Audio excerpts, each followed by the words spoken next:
What is going on, my beautiful people? In today's video, we're going to be taking a look at something that y'all have really been enjoying on the channel recently, which is different apple products that we've tested. So we've tried corn versus apple corn, we've tried apples versus regular corn, and today I tried my hand at making my own version of apple corn, and hopefully you'll like the results. So let's go ahead, we'll get into the video. What is going on, my beautiful people? I'm extremely sweaty, it's extremely hot, and I'm getting ready to go hunting. I gotta wash these clothes first. But y'all have loved all of the different apple deer attractant products recently on the channel, so I figured with the interest in apple corn, I was gonna make my own. So what we're gonna do, we're gonna take some corn, we're gonna put it out, we're gonna put some apple flavoring with it, and we're gonna see if the deer like it just as much as regular apple corn. So we got our corn put out. Run-of-the-mill corn from a supplier, from a feed and seed store, not from Walmart. But what we're going to be using actually is from Walmart, and this is Apple Crush by Wildgames Innovation. It smells so much like apples, got bits of corn in it. What I'm going to do, sprinkle this over the top. It smells a lot stronger than the apple corn does. I'll go ahead and be honest with you. Half a container. I did half a container in another location as well. And so we'll be able to see in both of those locations if the deer like this. But hope you guys enjoy this video. See you again in 2 weeks. I got deer to go kill, so hopefully we'll make it happen. We've got some pretty decent deer coming into this area, so I'm excited to show y'all that. Alright, so first up, after putting our mixture of corn and then of course the Wildgames apple powder making apple corn, we did have some does come in. You know, these does I've actually seen while in the field there, and you know, they often come in. You know, we have a couple different photos of them. You can see the red powder mixed in with the corn there, and the does are absolutely loving it.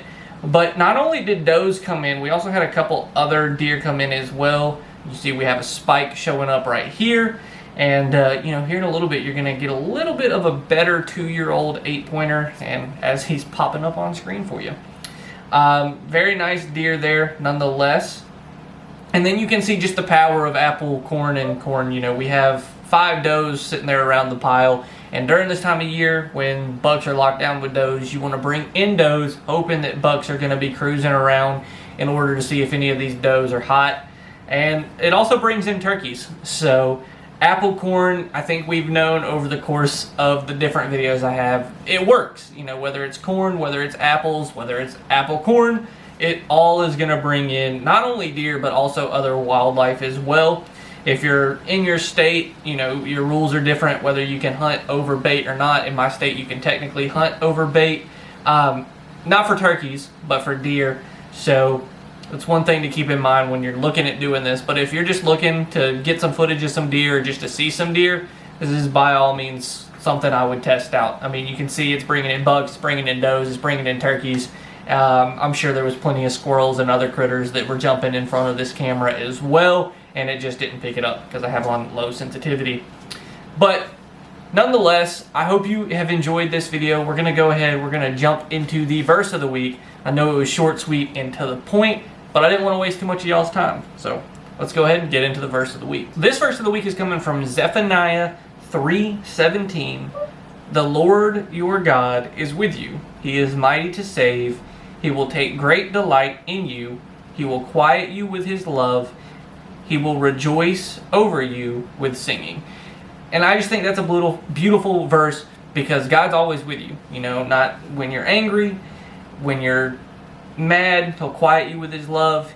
When you're rejoicing, he's there with you singing, and he'll save you in times of despair. I mean, that verse to me is just beautiful. I actually might print it and put it up somewhere on the wall because I really like that verse. So I hope that verse hits you well this week. You know, with it being the holiday season, with it being Thanksgiving, we have a lot to be thankful for. Make sure we're keeping Jesus and God in the center of that, and share this verse with someone. Zephaniah, it's not one that's a book of the Bible that's mentioned too often. So make sure to share that verse with someone. Let them know about the good news. Be thankful for them, and let them know that as you're going into Thanksgiving. Thanks again for watching, and always remember, when nature calls or God calls, you better answer. Peace out.